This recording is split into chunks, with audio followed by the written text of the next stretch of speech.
الشیطان الرجیم بسم اللہ الرحمن الرحیم الحمد للہ رب العالمین والصلاة والسلام علی سیدنا و مولانا ابی القاسم محمد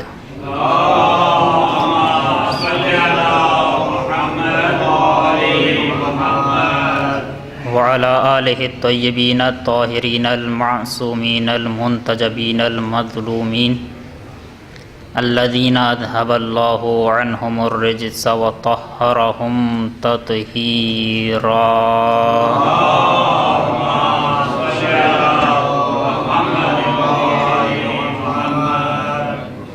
ولعنۃ اللہ علی اعدائہم اجمعین من الآن الی قیام یوم الدین اما بعد فقد قال رسول اللہ صلی اللہ علیہ وآلہ لفاطمہ ان اللہ یغضب لغضبک ویرضا لرضاک صلوات بر محمد وآل محمد۔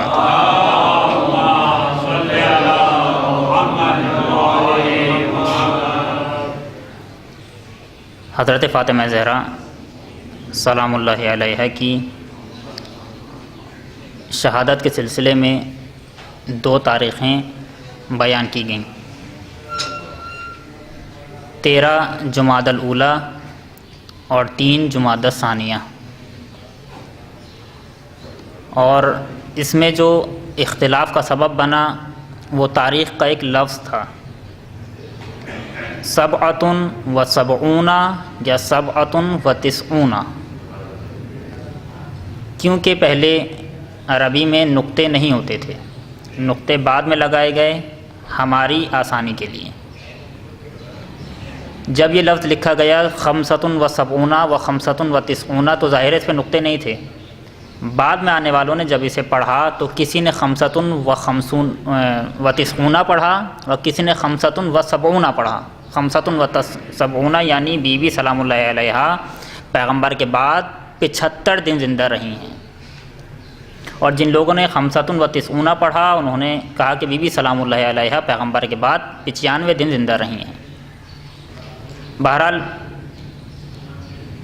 اس کے علاوہ ایک اور وجہ جو بی بی سلام اللہ علیہا کی تاریخ شہادت میں اختلاف کی وجہ بنی، اور ایک اور سوال جو دوسروں سے کیا جا سکتا ہے وہ یہ کہ پیغمبر کی ایک بیٹی، یا اگر ہم مخالفین کے اس قول کو مان لیں کہ پیغمبر کی دوسری بیٹیاں بھی تھیں، تو کم از کم اتنا ثابت ہے کہ پیغمبر کو جو محبت اپنی اس بیٹی سے تھی کسی بیٹی سے نہیں تھی۔ پیغمبر کی ایک بیٹی یا پیغمبر کی وہ بیٹی کہ جس سے پیغمبر سب سے زیادہ محبت کرتے تھے، جسے پیغمبر سب سے زیادہ چاہتے تھے، سوال ہمارا یہ ہے کہ پیغمبر کی اس بیٹی کی قبر کہاں ہے، یا پیغمبر کی اس بیٹی کی تاریخ شہادت کیا ہے؟ پیغمبر کی ایک بیٹی ہے اور اس بیٹی کی تاریخ شہادت میں اختلاف اور اس بیٹی کی قبر میں اختلاف اس بات کی نشاندہی ہے کہ پیغمبر کے بعد کچھ ہوا ہے۔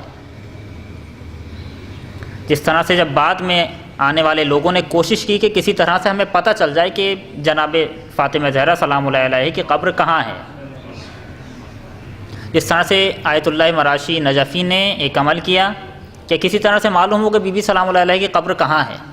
معصوم نے ان سے فرمایا کہ مراشی نجفی، فاطمہ زہرا سلام اللہ علیہ کی قبر معلوم نہیں ہوگی، یہ پروردگار عالم کا ایک راز ہے اور یہ قبر چھپی رہے گی۔ ہاں اگر تم چاہتے ہو کہ فاطمہ زہرا سلام اللہ علیہ کی زیارت کرو تو قم میں جناب معصومہ قم کی زیارت کر لیا کرو۔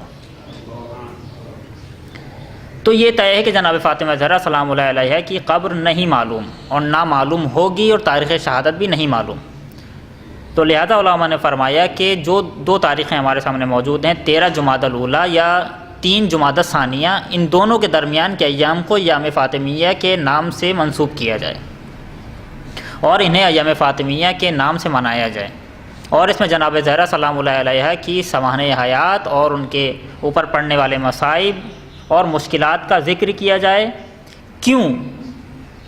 اس لیے کہ عزیزو، اگر میں جناب زہرا سلام اللہ علیہا کی شہادت اس روش کے مطابق کہ جو روش ہمیں ائمہ طاہرین علیہم السلام نے سکھائی ہے دوسروں کو بیان کر دوں، اور دوسرے بے غرض جناب زہرا سلام اللہ علیہا کی اس شہادت کو سن لیں تو ناممکن ہے کہ سامنے والا منفعل نہ ہو اور سامنے والا متاثر نہ ہو مذہب اہل بیت سے، چونکہ جو شواہد، جو گواہیاں جناب زہرا سلام اللہ علیہ کی تاریخ شہادت، جو جناب زہرا سلام اللہ علیہ کی شہادت میں ہیں، وہ کہیں نہیں ہیں کہ پیغمبر کے بعد کیا ہوا کہ جناب زہرا سلام اللہ علیہ کی قبر نہیں معلوم، پیغمبر کے بعد کیا ہوا کہ مسلمانوں کو جناب زہرا سلام اللہ علیہ کی تاریخ شہادت نہیں معلوم۔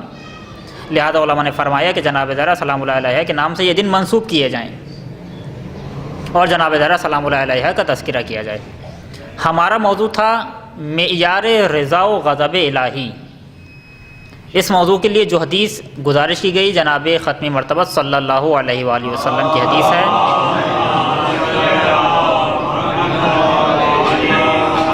جس میں جناب پیغمبر صلی اللہ علیہ وآلہ وسلم نے جناب زہرا سلام اللہ علیہ کو خطاب کیا اور فرمایا کہ اے فاطمہ، خدا تمہارے غضب سے غضبناک ہوگا اور خدا تمہاری رضا سے راضی ہوگا۔ اس مفہوم کی روایات موجود ہیں، یا دوسری روایات کے جس سے جناب زہرا سلام اللہ علیہ راضی ہو گئیں اس سے پیغمبر راضی ہو گئے۔ یہ روایات متفقن علیہ ہمارے یہاں بھی پائی جاتی ہیں اور اہل سنت کے یہاں بھی پائی جاتی ہیں، اور انشاءاللہ بعد میں گزارش کروں گا کہ یہ روایت متفقن علیہ ہونا ان کوششوں کے باوجود جو کوششیں کی گئیں کہ کسی طرح سے جناب زہرا سلام اللہ علیہ پر پڑھنے والے مصائب اور فضائل چھپائے جائیں اور جناب زہرا سلام اللہ علیہ کی ہستی کو چھپایا جائے، ان تمام حالات کے باوجود اس روایت کا ہمارے یہاں اور ان کے یہاں پایا جانا اس بات کی دلیل ہے کہ یہ روایت پیغمبر کی مورد تاکید روایت تھی، کہ پیغمبر نے اس روایت پر بہت زیادہ تاکید کی کہ کسی بھی طرح سے امت مسلمہ کچھ بھولے یا نہ بھولے، یہ روایت نہ بھولے۔ انشاءاللہ بعد میں گزارش کروں گا کہ یہ روایت پیش خیمہ بننے والی تھی، بنیاد بننے والی تھی بہت سارے مسائل کے حل کے لیے جو ابھی بیان کروں گا۔ یہ روایت سب سے پہلے جو چیز ہمارے سامنے بیان کر رہی ہے اور یہ روایت جس چیز پر دلیل بن رہی ہے وہ ہے جناب زہرا سلام اللہ علیہ کی عصمت۔ سب سے پہلے یہ دلیل، یہ روایت ہمیں سمجھا رہی ہے کہ جناب زہرا سلام اللہ علیہ معصومہ تھیں، دلیل عقلی ہے۔ مثلا اگر کوئی ہمارے بچوں سے پوچھے کہ کیا دلیل ہے کہ جناب زہرا سلام اللہ علیہ معصومہ ہیں، مثلا ہم یہ تو بیان کر سکتے ہیں کہ 12 امام معصوم ہیں، جناب زہرا معصومہ کیوں ہیں، اس پر کوئی دلیل؟ تو اس پر ایک دلیل یہ روایت ہے کہ پیغمبر نے فرمایا کہ فاطمہ، خدا تمہارے غضب سے غضبناک ہوگا، خدا تمہاری رضا سے راضی ہوگا۔ ناممکن ہے کہ جناب زہرا سلام اللہ علیہ اس چیز سے راضی ہو جائیں جس پر خدا غضبناک ہوا ہے، اور ناممکن ہے کہ جناب زہرا سلام اللہ علیہ اس چیز پر غضبناک ہو جائیں جس سے خدا راضی ہے۔ پیغمبر کی روایت کے مطابق یا تو روایت غلط ہے یا یہ بات نہیں ہو سکتی، چونکہ پیغمبر نے جو فرمایا ہے وہ حق ہے، قیامت تک کے لیے وہ گواہی حق ہے۔ جو پیغمبر نے فرما دیا اس کے مخالف نہیں ہونے والا۔ ممکن ہے ہم غلط سمجھ رہے ہوں مگر پیغمبر غلط نہیں فرما سکتے۔ سب سے پہلے یہ دلیل بن رہی ہے کہ اگر جناب زہرا سلام اللہ علیہ معصومہ نہیں ہیں تو ممکن ہے کسی ایسی چیز سے راضی ہو جائیں جس سے خدا غضبناک ہے، یہ عصمت پر حرف آ رہا ہے۔ ممکن ہے کسی ایسی چیز پر غضبناک ہو جائیں جس سے خدا راضی ہے، یہ عصمت کے منافی ہے۔ یا تو یہ روایت نہ مانے یا یہ مانے کہ جناب زہرا سلام اللہ علیہ معصومہ ہیں، وہ اپنی مرضی کے بغیر کچھ نہیں کرتی، ان کا سراسر وجود پروردگار عالم کی رضا اور غضب کا ملاک اور معیار ہے۔ اب یہاں پر دو آپ سے سوالات کرنے والا ہوں۔ پیغمبر اکرم صلی اللہ علیہ وآلہ وسلم نے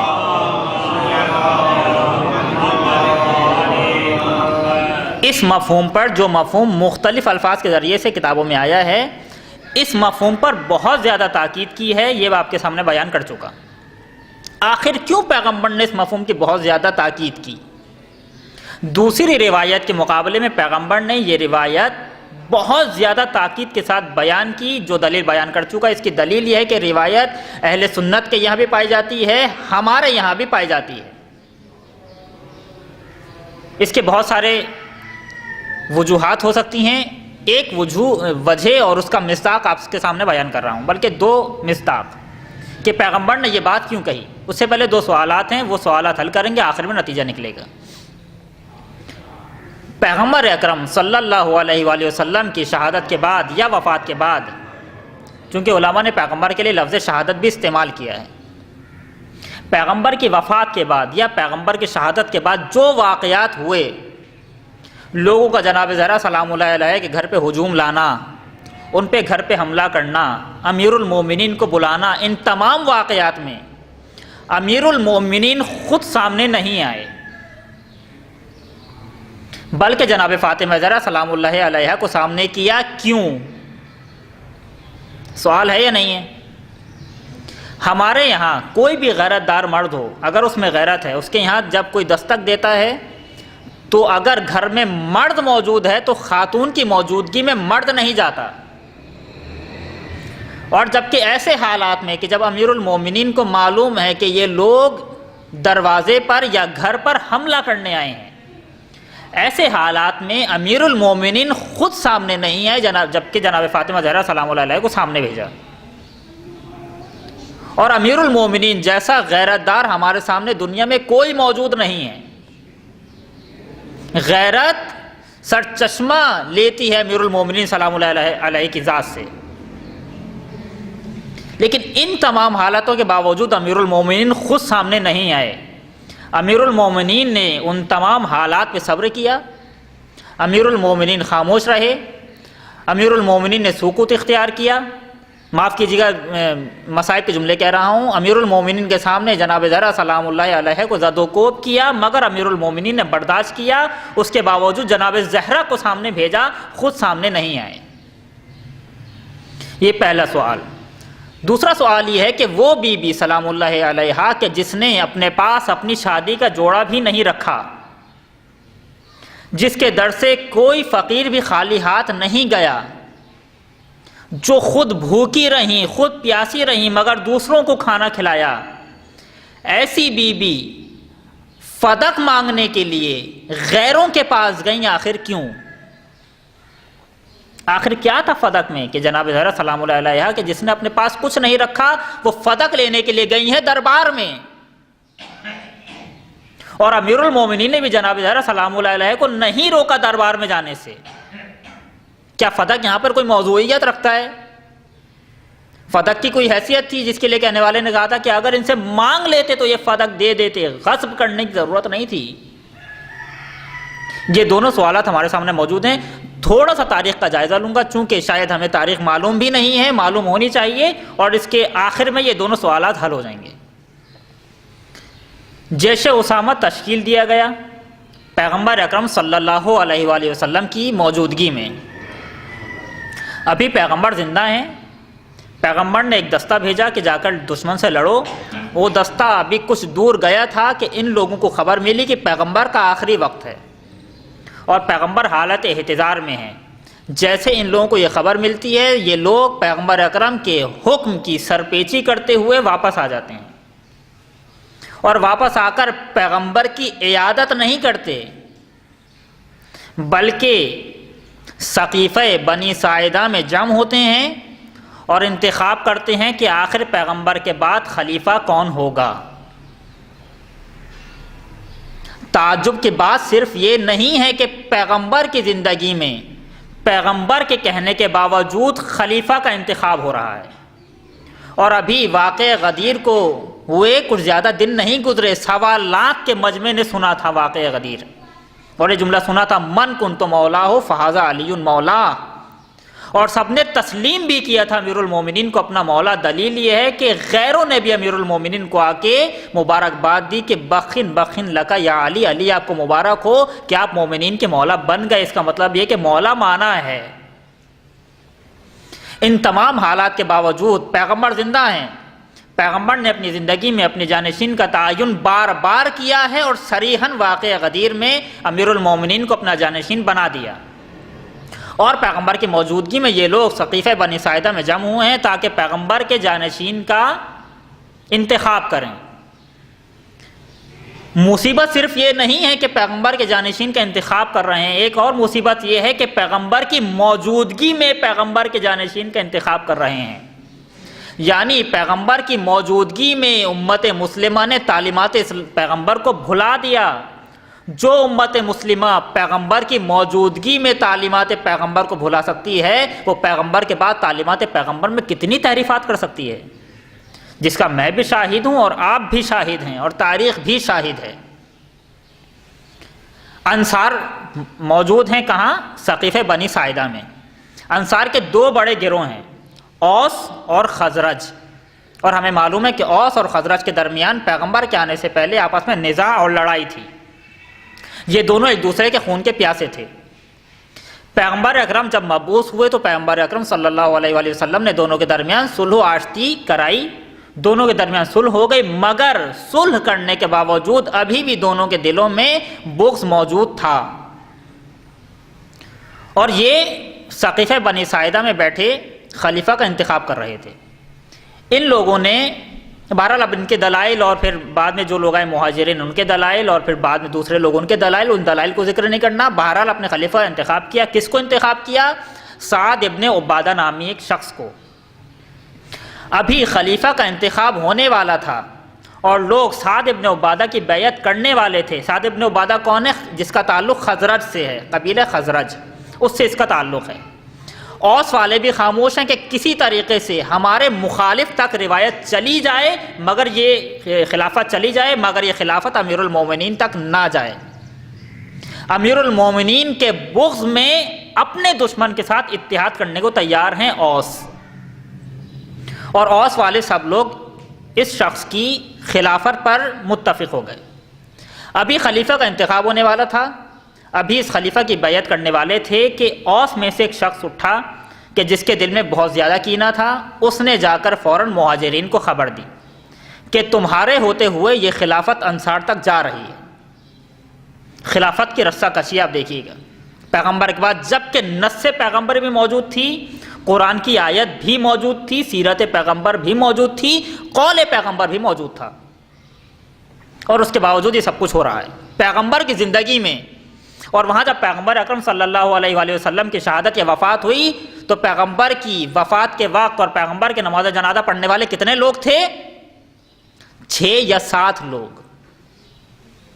اے میرے عزیزو، جس شخص نے ان لوگوں کو درندوں سے انسان بنایا اور ان لوگوں کو جانوروں کی جیسی زندگی سے ہٹا کر انسانوں جیسی زندگی گزارنا سکھایا اور ان لوگوں کو جینا سکھایا، ایسے شخص کی نماز جنازہ میں صرف 6 یا 7 لوگ، باقی لوگ کہاں تھے؟ سقیفہ بنی ساعدہ میں خلافت کا انتخاب کر رہے تھے۔ فوراً اوس کے ایک آدمی نے جا کر مہاجرین کو خبر دی کہ تمہاری موجودگی میں خلیفہ کا انتخاب ہو رہا ہے۔ فوراً جیسے مہاجرین کو پتہ چلا وہ فوراً آئے سقیفہ بنی ساعدہ میں۔ اہل سنت کے خلیفہ اول بھی آئے، اہل سنت کے خلیفہ دوم بھی آئے، ابو عبیدہ اور دوسری شخصیات آئیں، اور انہوں نے پھر دیکھا کہ ہماری موجودگی میں یہ خلافت جا رہی ہے تمہاری طرف۔ انصار کی مثلاً ایک دلیل یہ تھی کہ ہم نے پیغمبر کی مدد کی، جب پیغمبر مدینے میں آئے تو ہم نے پیغمبر کو جگہ دی، ہم نے اسلام کی یاری کی، اسلام کی مدد کی، لہذا خلافت کے حقدار ہم ہیں۔ ان لوگوں نے کہا کہ نہیں، چونکہ پیغمبر قریش تھے اور یہ خلافت قریش ہی میں رہنی چاہیے، کہیں ایسا نہ ہو کہ عرب پھر اس خلیفہ کو نہ مانے، لہذا خلافت ہمارے پاس آنی چاہیے۔ اب ان دونوں میں لڑائی ہو رہی ہے اور دونوں میں بحث ہو رہی ہے۔ اس دوران ایک شخص کھڑا ہوتا ہے اور وہ شخص پھر تقریر کرتا ہے۔ اس تقریر کے بعد معاملہ تھوڑا ٹھہر جاتا ہے اور دب جاتا ہے۔ وہ شخص اپنے دلائل دیتا ہے کہ ہم مہاجرین ہیں، ہم نے مشکلات برداشت کی ہیں، پیغمبر ہمارے خاندان سے تھے۔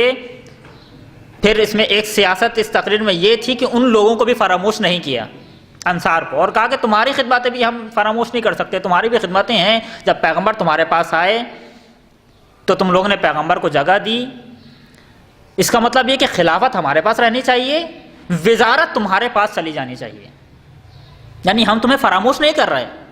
جب اس شخص نے تقریر کی، انصار بھی خاموش ہو گئے اور مہاجرین بھی خاموش ہو گئے، اور پھر دونوں نے مل کر اس شخص کی بیعت کی، یعنی اہل سنت کے خلیفہ اول کو خلیفہ بنا دیا گیا۔ کب؟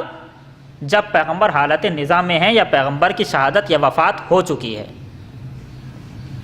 اور وہاں پر امیر المومنین سے جب کسی نے کہا کہ میں آپ کی بیعت کر لیتا ہوں تاکہ یہ معاملہ دب جائے اس سے پہلے کہ کسی دوسرے کی بیعت ہو، تو امیر المومنین نے فرمایا کہ نہیں، ابھی سب سے زیادہ ضروری یہ ہے کہ ہم پیغمبر کی تجہیز و تکفین کریں۔ ابھی مسئلہ بیعت کا نہیں ہے، ابھی مسئلہ یہ ہے کہ پیغمبر کو دفنانا ہے، اور وہاں پر خلافت کا انتخاب ہو رہا تھا۔ بہرحال یہاں پیغمبر کو دفنا دیا گیا اور وہاں خلیفہ منتخب ہو گئے، سب نے خلیفہ اول کی بیعت کر لی۔ مشکل یہ پیش آئی کہ ہم نے تو انہیں خلیفہ بنا دیا، مگر امیر المومنین اور ان کے چاہنے والے ہماری بیعت کرنے والے نہیں ہیں، اور اگر امیر المومنین نے بیعت نہیں کی تو خلافت ہمارے پاس آنے والی نہیں ہے، کیونکہ امیر المومنین ایک بڑا نام ہے، خلافت ہمارے پاس نہیں آئے گی۔ اور بہترین طریقہ یہ ہے کہ دوسرے بزرگوں سے، مثلا عمار یاسر، سلمان فارسی، دوسرے افراد یا زبیر بھی ان لوگوں میں شامل ہیں، بہتر یہ کہ ان لوگوں سے بیعت کرنے سے پہلے ہم امیر المومنین سے بیعت لے لیں۔ امیر المومنین سے بیعت لے لی تو یہ سب خود بخود خاموش ہو جائیں گے۔ اب یہ لوگ امیر المومنین کے پاس آتے ہیں، امیر المومنین منع کر دیتے ہیں کہ نہیں، میں بیعت کرنے والا نہیں ہوں۔ ان کو یقین ہو گیا کہ اب علی ہم سے ہماری بیعت نہیں کریں گے، اور کوئی بھی لاجک اور کوئی بھی منطق کار فرمان نہیں ہے کہ ہم علی کو کا نہیں کریں، کیونکہ امیر المومنین سے بہتر لاجک اور امیر المومنین سے بہتر منطق ہمارے پاس نہیں ہے، وہ جانتے تھے۔ یہ تو پتا تھا کہ امیر المومنین منطق سے قائل ہونے والے نہیں ہیں، چونکہ منطق ہمارے پاس ہے ہی نہیں۔ امیر المومنین کے پاس تمام دلائل موجود ہیں، قول پیغمبر موجود ہے، سیرت پیغمبر موجود ہے، قرآن سے استفادہ کر سکتے ہیں، اور اس کے علاوہ دوسری عقلی علوم سے استفادہ کر سکتے ہیں۔ لہذا علی سے علم کے مقابلے میں، منطق اور لاجک کے مقابلے میں نہیں جیت سکتے۔ انصار کے مقابلے میں جیت گئے، وہ الگ مسئلہ ہے، علی سے نہیں جیت سکتے، یہ یقین ہے۔ اب کیا کریں؟ کیا بس ایک راستہ ہے کہ طاقت کے ذریعے سے امیر المومنین کو دباؤ، طاقت کے ذریعے سے امیر المومنین سے بیعت لو۔ اور پھر وہ سارا واقعہ ہوا کہ لوگ آئے در فاطمہ زہرا سلام اللہ علیہا پر اور کہنے لگے کہ علی کو باہر نکالو۔ جناب زہرا سلام اللہ علیہا دروازے پر آئیں، امیر المومنین دروازے پر نہیں آئے۔ ابھی اشکال کو پکا کر رہا ہوں، امیر المومنین تمام حالات کے باوجود دروازے پر نہیں آئے، جناب زہرا سلام اللہ علیہا آئیں، اور پھر اس کے بعد کے سارے واقعات آپ کے سامنے موجود ہیں۔ لوگوں نے امیر المومنین کے گلے میں رسی ڈالی، اس کے باوجود امیر المومنین نے نہ بیعت کرنی تھی نہ بیعت کی، اور ان تمام حالات میں امیر المومنین نے جناب زہرا سلام اللہ علیہا کو آگے کیا۔ جب یہ معاملہ تھوڑا ختم ہوا، جب معاملہ تھوڑا دبا، اب مسئلہ پیش آیا کہ امیر المومنین تو بیعت کرنے والوں میں سے نہیں ہیں، امیر المومنین ہمیں خلیفہ نہیں مانیں گے۔ اب کیا کریں کہ امیر المومنین رہیں اور ہماری خلافت بھی رہ جائے؟ اس کا بس ایک طریقہ ان کی سمجھ میں آیا کہ اہل بیت کو کسی طرح سے اقتصادی طور پہ کمزور کر دو۔ اگر یہ اقتصادی طور پہ کمزور ہو جائیں گے تب ممکن ہے کہ خلافت ہمارے پاس رہ جائے، لیکن اگر یہ اقتصادی طور پہ کمزور نہیں ہوئے اور اقتصادی طور پہ مضبوط رہ گئے تو یقین مانو کہ خلافت ہمارے پاس رہنے والی نہیں ہے۔ یہ لوگ تاریخ سے سبق لے رہے تھے، انہیں معلوم تھا کہ یہی فاطمہ زہرا سلام اللہ علیہا ان کی والدہ کا مال تھا کہ جس مال کے بلبوتے پر اسلام نے دنیا میں قدم رکھا اور اسلام پھیلا، اور اس کے مقابلے میں بھی جناب خدیجہ الکبریٰ سلام اللہ علیہ کے مقابلے میں اور ان کے مال کے مقابلے میں بھی کفار نے اقتصادی بائیکاٹ کیا تھا۔ اگر تاریخ یاد ہو، شعب ابی طالب، اقتصادی بائیکاٹ۔ یہاں بھی ان لوگوں کو یقین ہے کہ اگر یہ فتح کہ جو ان کی اقتصادیات کا بہترین ذریعہ ہے، اگر یہ فتح ان کے پاس رہ گیا تو یقین مانو خلافت بھی ہمارے پاس رہنے والی نہیں ہے، لہٰذا کسی صورت سے ان کو اقتصادی طور پہ کمزور کرو۔ یعنی یہ حربہ کہ ان کو اقتصادی طور پہ کمزور کرو، یہ بہت پرانا حربہ ہے، جو دشمن نے اہل بیت کے چاہنے والوں کے ساتھ یہ حربہ استعمال کیا، اور آج بھی دشمن یہی حربہ استعمال کر رہا ہے کہ انہیں کسی طرح سے اقتصادی طور پہ کمزور کر دو۔ لیکن اس دشمن نے تاریخ سے سبق نہیں لیا کہ نہ اقتصادی بائیکاٹ کے ذریعے سے یہ کمزور ہوئے تھے، نہ کمزور ہوں گے اور نہ کمزور ہو رہے ہیں۔ مثلا 1979 سے اقتصادی پابندیاں ہیں ایران پر، اہل بیت کے چاہنے والوں پر، لیکن ان اقتصادی پابندیوں نے کتنا ایران کو پیچھے کیا، اہل بیت کے چاہنے والوں کو ذرا برابر بھی پیچھے نہیں ہوئے، نہ یہ کہ پیچھے نہیں کیا بلکہ اور زیادہ مضبوط کر دیا۔ جس کے لیے رہبر معظم نے فرمایا کہ جب یہ لوگ دوسرے ممالک جاتے تھے وہ کہتے تھے کہ ہم تمہیں یہ چیز نہیں دے سکتے کیونکہ تم پر پابندی ہے، وہ واپس آتے تھے اور وہی چیز اپنے ہاتھوں سے اپنے ملک میں پیدا کر لیتے تھے اور بنا لیتے تھے۔ یعنی اقتصادی پابندیوں نے اہل بیت کو اور اہل بیت کے چاہنے والوں کو کمزور نہیں کیا بلکہ مضبوط کیا ہے۔ ان لوگوں نے پھر جناب زہرا سلام اللہ علیہ کا یہ حق لے لیا جسے ہم فتق کے نام سے یاد کرتے ہیں۔ فتق کیا ہے؟ مدینے سے 140 کلومیٹر دور تقریباً ایک زمین ہے جو پیغمبر اکرم صلی اللہ علیہ وآلہ وسلم کے ہاتھ میں آئی۔ کب؟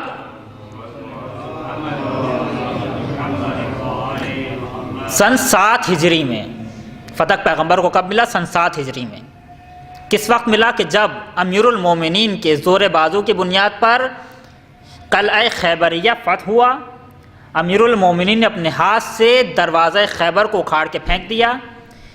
جنگ خیبر، یہ جنگ یہودیوں کے مقابلے میں تھی اور یہودیوں سے تھی۔ جب یہودیوں نے امیر المومنین کی اور لشکر اسلام کی اس پاور کو دیکھا تو یہ لشکر یہود پیغمبر اکرم کے پاس آیا اور کہنے لگا کہ اے پیغمبر اکرم، ہم آپ سے جنگ نہیں کر سکتے، آپ کسی طرح سے ہماری یہ بات مان لیجئے کہ ہم آپ سے جنگ نہ کریں، ہاں اس کے مقابلے میں ہم آپ کو اپنی زمین کا آدھا حصہ دینے کو تیار ہیں۔ وہ زمین کیا تھی؟ فتق۔ اور ان لوگوں نے اپنی زمین کا آدھا حصہ یعنی فتق کا آدھا حصہ پیغمبر کو دے دیا، پیغمبر کو ہبہ کر دیا۔ یہ وہ زمین ہے جو بغیر جنگ کے نتیجے میں پیغمبر کے ہاتھ آئی، اور قرآن مجید کی آیت کی تعبیر کے مطابق اس زمین کو فی کہا گیا۔ فی یہ حمزہ، یہ زمین مال غنیمت میں شمار نہیں ہوتی تھی، یہ زمین فی میں آتی تھی۔ مال غنیمت اور فی میں فرق یہ ہے کہ مال غنیمت میں دوسروں کا حصہ ہے مگر فی صرف اور صرف پیغمبر کا حصہ ہے۔ یعنی وہ مال جو بغیر جنگ کے نتیجے میں پیغمبر کے ہاتھ میں آ جائے اسے فی کہتے ہیں، اور اس میں صرف پیغمبر کا حصہ ہے، دوسروں کا حصہ نہیں ہے۔ پیغمبر کی مرضی ہے، جہاں چاہیں خرچ کریں، جہاں چاہیں کسی کو دیں۔ جب یہ زمین پیغمبر اکرم کو ملی تو فوراً یہ آیت نازل ہوئی وَآتِی ذَی الْقُرْبَىٰ حَقَّهُ، اے پیغمبر قرابت داروں کو ان کا حق دے دو۔ اہل سنت نے بھی لکھا، اہل تشیع نے بھی لکھا، اس آیت کے نازل ہونے کے بعد پیغمبر اکرم صلی اللہ علیہ وآلہ وسلم نے یہ زمین حضرت فاطمہ زہرا سلام اللہ علیہا کو ہبہ کر دی، اور اس کے بعد یہ زمین جناب زہرا سلام اللہ علیہا کے پاس آ گئی، اور پیغمبر کی وفات تک یہ زمین جناب زہرا سلام اللہ علیہا کے پاس رہی۔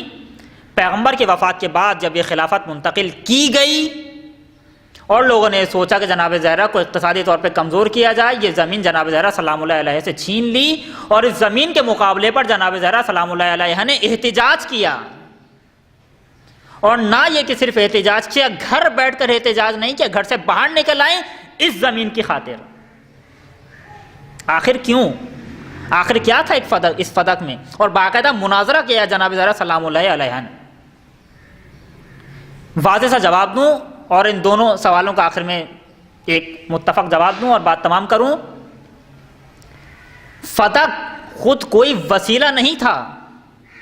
اچھا یہ بات یاد رکھیں کہ فتق بار بار دشمنوں نے لیا ہے اور بار بار دشمنوں نے دیا ہے۔ تاریخ میں 12 مرتبہ دشمنوں نے فتق لیا ہے اور 12 مرتبہ اس 12 کی تعداد میں فتق واپس دیا ہے، یعنی 12 مرتبہ فتق لیا ہے اور دیا ہے۔ ان کی دلیل کیا تھی کہ نحن معاشر الانبیاء، ایک اور دلیل سنتے جائیے کہ جس پر جناب زہرا سلام اللہ علیہ نے اس فتق کے مقابلے پافشاری کی، استقامت کی۔ ان کی دلیل یہ تھی کہ نحن معاشر الانبیاء لا نورث، ہم پیغمبر ہم انبیاء، پیغمبر سے حدیث جعل کی گئی، بنائی گئی کہ ہم انبیاء وراثت نہیں چھوڑتے۔ جناب زہرا سلام اللہ علیہ نے اس کے مقابلے میں قرآن کی آیتیں پیش کیں اور قرآن کے ذریعے سے سمجھایا کہ جناب داؤد نے بھی وراثت چھوڑی تھی، لیکن اس کے باوجود انہوں نے نہیں مانا، اور جناب زہرا نے وہ تمام دکھ، تمام درد برداشت کیے صرف ایک جعلی حدیث کو روکنے کے لیے۔ یا تھوڑا اور کھل کے بولوں، ایک بدعت جو پیغمبر کے بعد پیدا کی جا رہی تھی کہ ہم انبیاء فدق، ہم انبیاء وراثت نہیں چھوڑتے، اس بدعت کے مقابلے میں جناب زہرا سلام اللہ علیہ نے اپنا سب کچھ قربان کر دیا۔ آج دین میں کتنی بدعتیں شامل کی جا چکی ہیں اور ہمارے سامنے دین میں بدعتیں پیدا کی جا رہی ہیں، ہمارا آپ کا وظیفہ اس سے کہیں زیادہ سنگین ہے۔ یہ فتح خود ایک ہدف نہیں تھا جناب زہرا سلام اللہ علیہ کے لیے، اور یہ جو پورے تاریخی مناظر ہیں جو آپ کے سامنے بیان کیا کہ فدق لیا، فدق لیا، یہ فدق دینا اس بات کی دلیل ہے کہ دشمن بھی خوب سمجھتا تھا کہ یہ حق جناب زہرا سلام اللہ علیہ کا حق ہے اور یہ حدیث بنائی گئی ہے۔ اگر جناب زہرا کا حق نہیں تھا تو اب کیوں دیا جا رہا ہے یہ حق، اور اگر حق تھا تو پہلے کیوں نہیں دیا یہ حق۔ جناب زہرا سلام اللہ علیہ نے پافشاری کی، اس کا مطلب یہ ہے کہ یہ فدق ہدف نہیں تھا۔ فدق کو جناب زہرا سلام اللہ علیہ نے، جسے ہم فدق کہتے ہیں، صحیح لفظ فدق ہے، جناب زہرا سلام اللہ علیہ نے وسیلہ بنایا اور اس فدق کے ذریعے سے امیر المومنین سلام اللہ علیہ کی خلافت کو اور ولایت کو تثبیت کیا اور لوگوں کو سمجھائے کہ اگر کوئی خلیفہ ہیں تو جناب امیر المومنین سلام اللہ علیہ کی ذات ہیں۔ اب دونوں سوالوں کا جواب دوں اور بات تمام کروں۔ ان تمام واقعات میں ایک اگر سوال کا جواب آپ کے سامنے پیش کر دوں تو شاید دوسرا سوال خود بخود حل ہو جائے گا۔ ان تمام واقعات میں امیر المومنین نے جناب زہرا کو آگے کیا، کیوں؟ اس لیے کہ امیر المومنین بھی جانتے تھے اور اس وقت کے لوگ بھی جانتے تھے کہ پیغمبر نے فرمایا ان اللہ یغضب لغضبک ویرضی لرضاک، اے فاطمہ خدا تمہارے غضب سے غضبناک ہے، اے فاطمہ خدا تمہاری رضا سے راضی ہے، یعنی اے فاطمہ تم غضب الہی کا معیار ہو، یعنی اگر کسی کو یہ دیکھنا ہو کہ خدا کس پر غضبناک ہے وہ تمہیں دیکھے گا۔ اے فاطمہ تم رضا الہی کا پیکر ہو، یعنی اگر کسی کو یہ دیکھنا ہو کہ خدا کس سے راضی ہے تو وہ تمہیں دیکھے گا۔ اسی لیے شاید امیر المومنین نے جناب فاطمہ زہرا کو آگے کیا کہ تم مجھے جھٹلا سکتے ہو، پیغمبر کی اس بیٹی کو نہیں جھٹلا سکتے۔ تم نے میرا حق تو چھین لیا لیکن کم از کم پیغمبر کی بیٹی کو دیکھو کہ پیغمبر کی بیٹی کس سے غضبناک ہے، کس پر غضبناک ہے، اور پیغمبر کی بیٹی کس سے راضی ہے۔ اگر بس اتنا سمجھ میں آ گیا تو کم از کم اتنا تو سوچو کہ جس پر غضب الہی ہو کیا وہ خلیفہ الہی بننے کا حقدار ہے، یا جس سے خدا راضی ہو وہ خلیفہ الہی بننے کا حقدار ہے۔ ان تمام چیزوں کے ذریعے سے جناب امیر المومنین نے یہ بات واضح کر دی۔ یہ کیونکہ ممکن ہے کہ بہت سارے لوگوں کو بالکل معلوم ہو کہ کیا حالات ہیں اور ہمیں کیا کرنا چاہیے، مگر حالات ایسے پیدا ہو گئے تھے۔ آج کے زمانے میں تجزیہ کرنا، تحلیل کرنا بہت آسان ہے۔ مثلا جنگ جمل میں ایک جگہ امیر المومنین نے، ایک جگہ وہ ہیں، جنگ صفین میں امیر المومنین نے، ایک جگہ حاکم شام ہیں، اور کیوں لوگوں نے امیر المومنین کا ساتھ نہیں دیا؟ آج کے دور میں تحلیل کرنا آسان ہے، ذرا اس دور میں جا کر دیکھیے ہم ہوتے تو کہاں ہوتے۔ جس طرح سے لوگ سوچ رہے تھے کہ ایک جگہ امیر المومنین پیغمبر کے داماد ہیں تو ایک جگہ پیغمبر کی زوجہ ہیں، لوگ سوچ رہے تھے آخر کس کا ساتھ دیں۔ اس زمانے میں ذرا جا کے سوچیں ہم ہوتے تو کہاں ہوتے، کہ جس کے لیے روایت نے کہا، روایت گزارش کر رہا ہوں کہ ارتد الناس بعد النبی الا ثلاثہ، پیغمبر کے بعد سارے لوگ مرتد ہو گئے سوائے 3 لوگوں کے۔ یہ روایت ہے، پیغمبر کی وفات کے بعد، نبی کی وفات کے بعد سارے لوگ مرتد ہو گئے سوائے 3 لوگوں کے۔ یہ 3 لوگ ثابت قدم تھے کہ جن کے دل میں بھی یہ خیال پیدا نہیں ہوا کہ آخر کیا کریں۔ باقی لوگ یہ سوچ رہے تھے آخر کیا کریں، کس کا ساتھ دیں، امیر المومنین کا ساتھ دیں یا ان کا ساتھ دیں۔ اور حالانکہ ابھی واقع غدیر کو ہوئے زیادہ وقت نہیں گزرا تھا، یہی موقع تھا کہ امیر المومنین کے لیے ضروری تھا کہ امیر المومنین کسی ایسی ذات کو سمبل بنائے کہ لوگ انہیں دیکھیں اور خلیفہ الہی کا تعین کر لیں، مصداق میں نہ کریں، خارج میں نہ کریں، اتنی ہمت نہ ہو، کم از کم دل میں تو مانے کہ خلیفہ الہی بننے کا حقدار کون ہے۔ اور پھر جناب زہرا سلام اللہ علیہا کیوں آئیں دربار میں، اور کیوں جناب زہرا سلام اللہ علیہا نے فتح پر احتجاج کیا، اس کے بہت سارے جوابات ہیں۔ ایک جواب تو یہی ہے جو دے چکا ہوں کہ کسی طرح سے یہ ثابت ہو جائے، یہ جواب میں دوبارہ دیتا ہوں، اس سے پہلے ایک مقدمہ گزارش کروں کہ جن لوگوں کے سامنے جناب زہرا سلام اللہ علیہ احتجاج کرنے گئی تھیں، ان لوگوں کو آیہ تطہیر یاد تھی،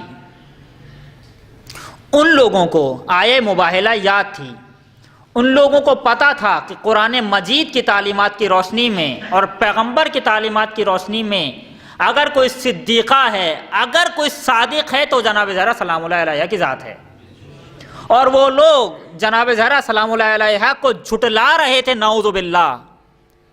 اب یہاں پر ضروری تھا کہ امیر المومنین خود نہ آئیں، جناب زہرا سلام اللہ علیہ آئیں تاکہ دنیا خود فیصلہ کر لے کہ جھوٹا کون تھا اور سچا کون تھا۔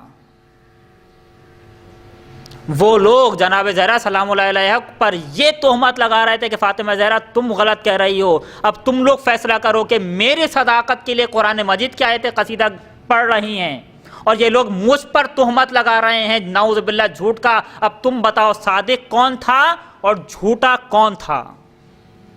اور مقابلے پر یہ جو انہوں نے اتنی زیادہ پافشاری کی، توجہ فرمائیے گا، کہ کسی طرح سے اب فدق فاطمہ زہرا کے پاس نہ چلا جائے، چونکہ ان کو احساس ہو گیا تھا کہ ہم نے غلطی کی ہے یہ فدق لے کر، لیکن اب یہ فدق واپس بھی نہیں کر سکتے تھے، کیونکہ اب اگر یہ فدق واپس کر دیتے تو دنیا کو یقین ہو جاتا کہ انہوں نے فاطمہ زہرا سلام اللہ علیہا کی صداقت کو مان لیا۔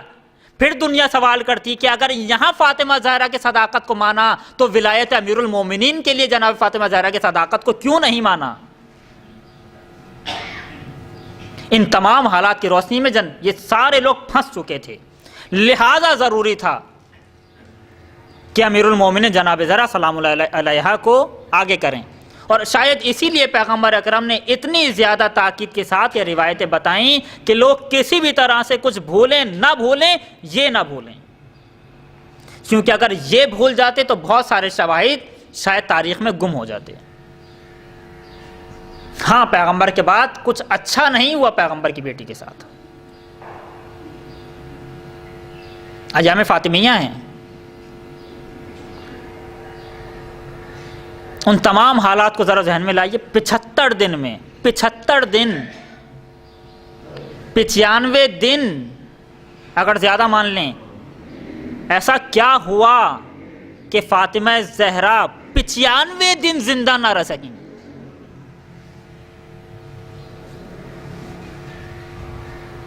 کیا ہوا تھا آخر پیغمبر کے بعد؟ ان تمام باتوں پر سوچنا چاہیے۔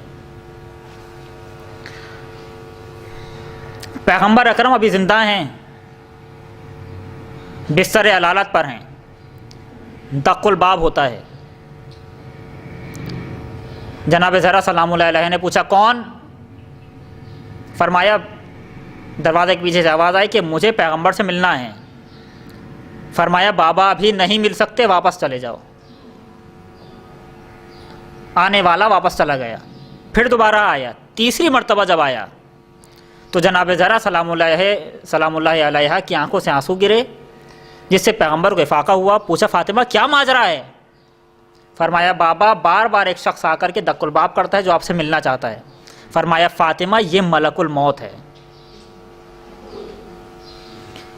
یہ تمہارے دروازے کے احترام میں رکا ہے۔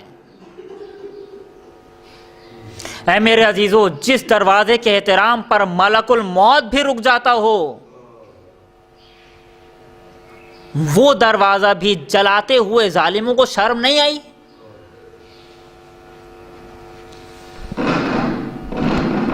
پیغمبر کی وفات کے 3 دن بعد لوگ جناب زہرا سلام اللہ علیہ کے دروازے پر آئے، کوئی جناب زہرا کو پرسہ دینے نہیں آتا تھا، حالانکہ پیغمبر کی ایک بیٹی ہیں۔ شاید جب دق الباب ہوا ہوگا جناب زہرا سلام اللہ علیہ نے سمجھا ہوگا شاید کوئی پرسہ دینے آیا ہے، لیکن اب جا کے پوچھا کون ہے تو بس ایک آواز آئی، علی کو باہر نکالو ورنہ ہم دروازے کو آگ لگا دیں گے۔ کہا میں علی کو باہر نہیں بھیجوں گی مگر تم اس دروازے کو آگ لگاؤ گے جس پر پیغمبر آ کے سلام کیا کرتے تھے۔ کہنے لگے ہاں ہم اس دروازے کو آگ لگا دیں گے، اور جناب زہرا سلام اللہ علیہا استقامت دکھا رہے ہیں کہ نہیں میں علی کو باہر نہیں جانے دوں گی۔ یہاں پر ضرورت تھی جناب فاطمہ زہرا کی، مدافعہ ولایت کا دفاع کرنے والی، فرمایا میں علی کو نہیں جانے دوں گی۔ بس اتنا سننا تھا۔ پھر تاریخ نے دیکھا کہ وہ پیغمبر، وہ دروازہ جس پر پیغمبر آ کر رک جایا کرتے تھے اور جس دروازے سے اذن لیے بغیر پیغمبر گھر میں داخل نہیں ہوتے تھے، اسی دروازے سے آگ کے شعلے بلند ہوئے۔ پیچھے دیوار ہے، آگے دروازہ ہے، ابھی دروازہ جل رہا تھا، ایک ظالم نے ایسی لات ماری کہ دروازہ فاطمہ زہرا کے پہلو پہ گرا۔ بس ایک آواز آئی، فضا مجھے سنبھالو میرا محسن شہید ہو گیا۔ اے میرے عزیزو، اگر یہ مصائب جناب فاطمہ زہرا پہ نہ پڑتے تو بعد میں کسی کی مجال نہیں تھی کہ اولاد فاطمہ پر ظلم و ستم ڈھائے۔ اگر مدینے میں دروازہ نہ جلتا کسی کی مجال نہیں تھی کہ کربلا میں خیموں کو جلاتا۔ اگر مدینے میں جناب محسن شہید نہ ہوتے کسی کی مجال نہیں تھی کہ علی اصغر کو تیرے سے شعبہ کا نشانہ بنائے۔ اگر فاطمہ زہرا کو نہیں مارا جاتا کسی میں جرأت نہیں تھی کہ زینب پر ہاتھ اٹھائے۔ آخری جملہ، اگر فاطمہ زہرا کو دربار میں نہیں جانا پڑتا کسی میں جرأت نہیں تھی کہ زینب کبریٰ کو دربار میں لے جائے۔ مجھے نہیں معلوم کہ فاطمہ زہرا دربار میں کیسے گئیں اور جب دربار سے باہر آئیں تو کیا ہوا، لیکن اتنا ضرور معلوم ہے کہ جب فاطمہ زہرا دربار میں گئیں تو جوان تھیں، باہر آئیں تو بوڑھی ہو چکی تھیں۔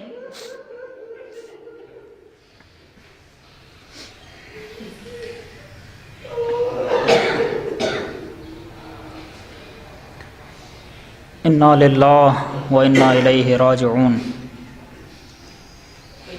الہی بحق الزہراء و ابیہا و بعلہا و امہا و بنیہا و سر المستودع فیہا، پروردگار امام زمانہ کے ظہور میں تعجیل فرما، ہم سب کے گناہوں کو معاف فرما، ہماری عبادتوں کو قبول فرما، بے گناہ قیدیوں کو رہائی عطا فرما، ہماری حاجات کو پورا فرما، مرضى اسلام کو شفاء کاملہ عاجلہ عطا فرما، دشمنان اسلام جہاں کہیں بھی اور جس لباس میں بھی ہیں ان سب کو نیست و نابود فرما، ان سب کی سازشوں کو ان سب کی طرف پلٹا دے، اہل بیت کی مدد کرنے والے جہاں کہیں بھی ہیں کسی بھی لباس میں ہیں ان سب کی نصرت فرما، ان سب کی توفیقات میں اضافہ فرما، علماء حقہ مراج کرام خصوصاً مقام معظم رہبری کا سایہ سروں پر برقرار فرما، ان سب کی توفیقات میں اضافہ فرما، مقامات مقدسہ کی حفاظت فرما، ہم سب کو امام زمانہ کے اعوان انصار میں شامل فرما۔ ایک مرتبہ سورہ حم، 3 مرتبہ سورہ اخلاص، تمام شہداء ملت جعفریہ اور تمام گزشتگان جو اہل بیت علیہ السلام کے چاہنے والے ہیں ان سب کی روحوں ایصال فرمائیے۔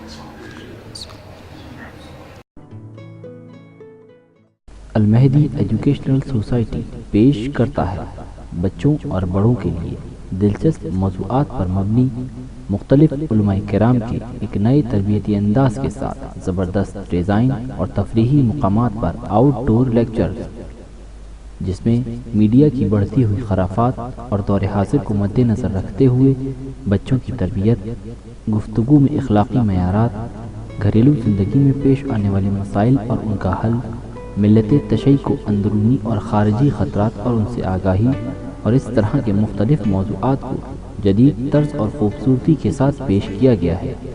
اس کے علاوہ ہفتے وار تربیتی و فکری درس امامیہ امام بارگاہ جعفر طیار میں پابندی کے ساتھ منعقد کیے جاتے ہیں تاکہ نئی نسل کی نہ صرف علمی بلکہ فکری سطح کو بھی بلند کیا جا سکے۔ آج ہی ہماری ویب سائٹ کا وزٹ کریں www.almehdies.com